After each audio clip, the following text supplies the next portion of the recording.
हमारे YouTube channel inspire coaching classes में। और आज हम पढ़ेंगे 12th कॉमर्स के अकाउंट सब्जेक्ट का पहला टॉपिक जो है इंट्रोडक्शन टू पार्टनरशिप। तो आज हम इसमें पढ़ेंगे कि पार्टनरशिप बेसिकली होता क्या है, पार्टनरशिप बिजनेस कैसा स्टार्ट होता है और वो रन करने के लिए क्या रूल्स एंड रेगुलेशन मेंटेन किए जाते हैं। तो चलिए स्टार्ट करते हैं। तो बेसिकली मैं आपको पार्टनरशिप फर्म में होता क्या एक एग्जाम्पल के तहत समझाऊंगा। तो देखिए, राम और श्याम ये दो फ्रेंड्स थे। राम जबकि एक ब्रिलियंट स्टूडेंट था तो श्याम एक एवरेज स्टूडेंट था। दोनों को फ्यूचर में बिजनेस करना था, लेकिन राम के केस में क्या था, उसे बिजनेस करना था, इसलिए उसने पहले से प्लान करके रखा था कि उसे कौन से फील्ड में बिजनेस करना है, वो बिजनेस रन करने के लिए क्या स्ट्रेटेजीज अप्लाई करेगा, किस तरीके से वो बिजनेस रन करेगा, उसका पूरा बिजनेस का सेटअप प्लान था। लेकिन उसके पास इनिशियल कैपिटल नहीं था जो बिजनेस स्टार्ट करने के लिए लगता है। लेकिन श्याम के केस में क्या था, ये एक एवरेज स्टूडेंट था, इसे फ्यूचर में बिजनेस तो करना था, लेकिन अभी उसने सोचा नहीं था कि किस चीज का बिजनेस करना है। तो एक दिन क्या होता है, ये दोनों मिलते हैं और फ्यूचर के बारे में डिस्कशन करते हैं। तभी इन दोनों को पता चलता है कि राम का तो पूरा सेटअप तैयार है, लेकिन उसके पास कैपिटल नहीं है, और मैंने तो कुछ सोचा नहीं है, लेकिन मेरे पास कैपिटल है, क्योंकि श्याम एक रिच फैमिली से बिलोंग करता था। तो श्याम ने राम को आइडिया दिया कि क्यों ना हम दोनों मिलकर बिजनेस करें। तुम बिजनेस करोगे, रन करोगे, मैनेज करोगे, मैं पैसा लगाऊंगा, तो हम दोनों मिलकर बिजनेस करेंगे और जो भी प्रॉफिट या लॉस होगा वो इक्वली बांट लेंगे।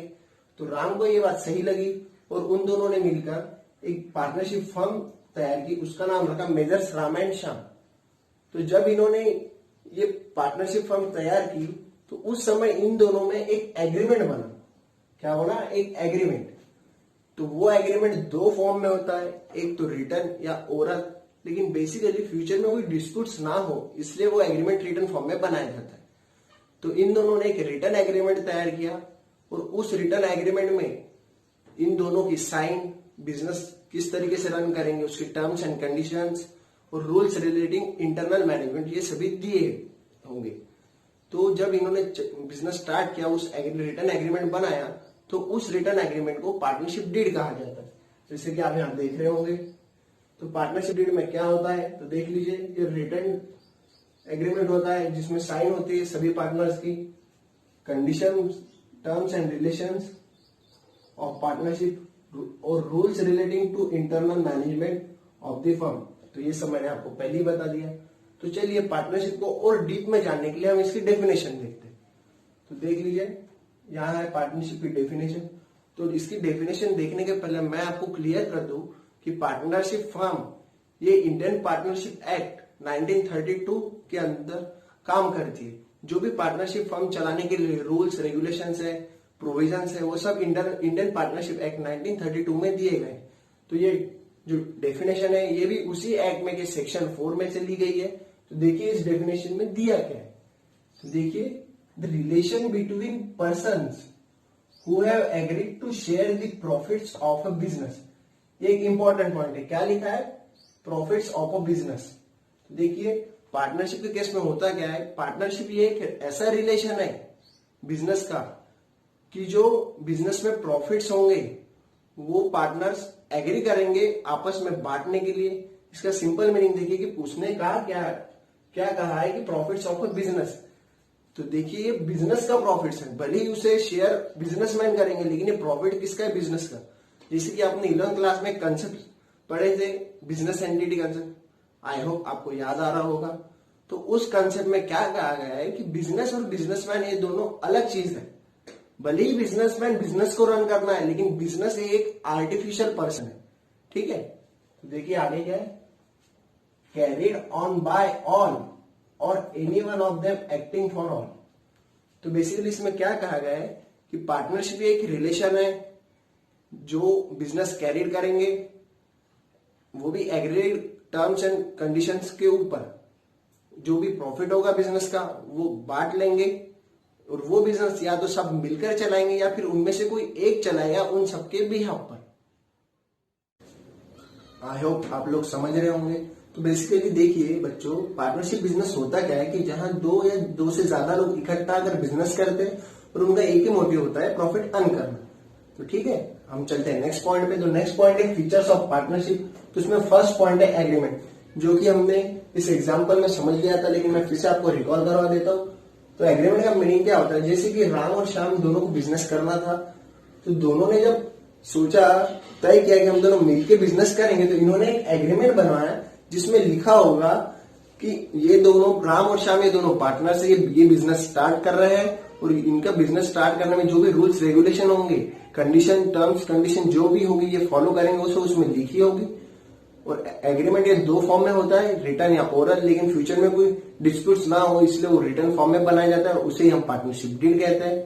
ठीक है, तो नेक्स्ट पॉइंट है रजिस्ट्रेशन। तो पार्टनरशिप फर्म के केस में रजिस्ट्रेशन ये एक ऑप्शनल है, लेकिन महाराष्ट्र स्टेट ने कंपल्सन किया है कि आपको रजिस्ट्रेशन करना होगा अगर आप बिजनेस महाराष्ट्र स्टेट में करते हो तो। और रजिस्ट्रेशन का मीनिंग सिंपल इतना ही होता है कि आपके फर्म का नाम एंटर करवाना रजिस्ट्रार के रजिस्टर में। तो नेक्स्ट पॉइंट है लॉफुल बिजनेस। तो मुझे बताइए, आप जो भी बिजनेस करोगे इलीगल तो करोगे नहीं, अगर इलीगल बिजनेस आप करते हो तो गवर्नमेंट आपको पकड़ लेगी। तो पार्टनरशिप फर्म के केस में भी यही पता है कि आप जो भी बिजनेस करोगे वो लीगल होना चाहिए, वो इलीगल नहीं होना चाहिए। अगर कोई दो लोग मिलकर इलीगल बिजनेस करते हैं तो हम उसे पार्टनरशिप नहीं कहेंगे। ठीक है, समझ रहे हो। तो नेक्स्ट पॉइंट है मेंबरशिप। तो देखिए, हमने यहां समझ लिया था कि राम और श्याम दोनों ने मिलकर जब बिजनेस स्टार्ट किया तो उसे हमने पार्टनरशिप बिजनेस कहा था।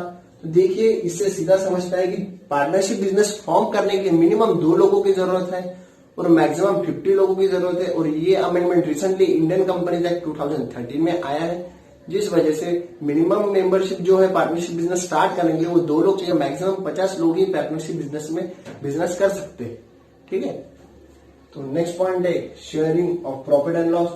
बेसिकली पार्टनरशिप बिजनेस का एम ही ये होता है कि वो प्रॉफिट कमाए। वो बिजनेस स्टार्ट करते ही इसलिए कि प्रॉफिट कमाए।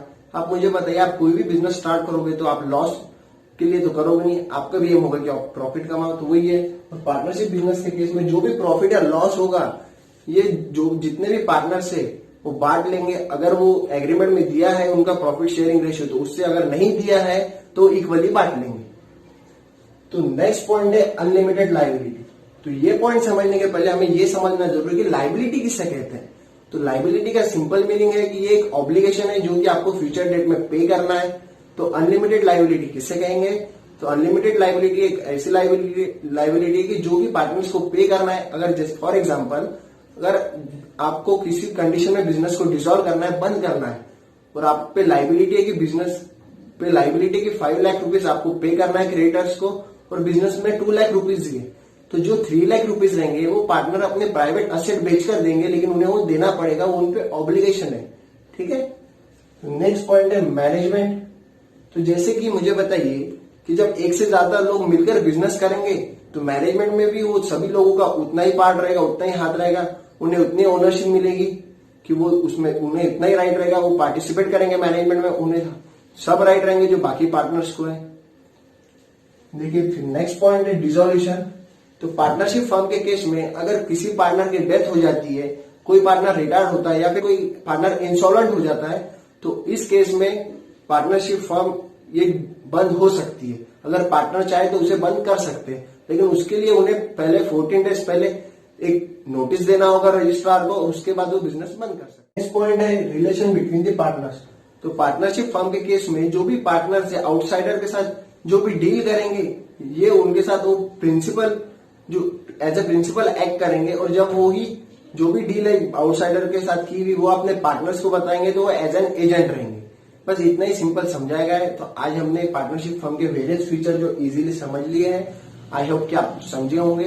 और डरना नहीं, ये बहुत ही इजी चैप्टर है और ये आपको आगे चल के सीए, बीकॉम, सीएस जो भी फील्ड में आप जाओगे 12th का, वहां पे भी आपको काम आने वाला है। तो नेक्स्ट पॉइंट है methods of capital account. Basically partnership firm के केस में बिजनेस जो है वो 2 मेथड्स में से कोई भी एक मेथड अडॉप्ट कर सकता है, और इंडियन पार्टनरशिप एक्ट ने ऐसा कोई कंपल्शन नहीं किया है बिजनेस पे कि आपको यही जो मेथड है ये अडॉप्ट करना है।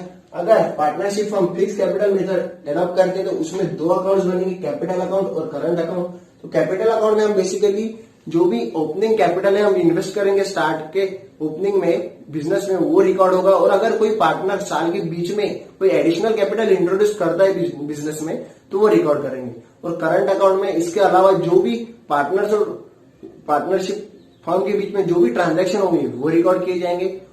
और सेकंड मेथड है फ्लक्चुएटिंग कैपिटल मेथड। तो इस मेथड में होता क्या है कि जो भी ओपनिंग कैपिटल होता है हर साल वो चेंज होता रहेगा, सेम नहीं रहेगा। और जो भी ट्रांजैक्शन है पार्टनर्स और पार्टनरशिप फर्म के बीच में, ये एक ही अकाउंट में मेंटेन किए जाएंगे, रिकॉर्ड किए जाएंगे, वो है कैपिटल अकाउंट। तो देखिए आप सभी को समझ गया होगा कि आज हमने ये सब पढ़ा है, डेफिनेशन, पार्टनरशिप का मीनिंग क्या होता है, उसके वेरियस फीचर्स और मेथड्स ऑफ कैपिटल अकाउंट। तो आई होप आपने समझ लिया होगा। अगर आपको कोई दिक्कत जाती है, प्रॉब्लम होती है, तो आप हमें कमेंट बॉक्स में कमेंट कीजिए और हम उसे जरूर सॉल्व करेंगे। तो मिलते हैं अगले वीडियो में नए जोश और नए जुनून के साथ।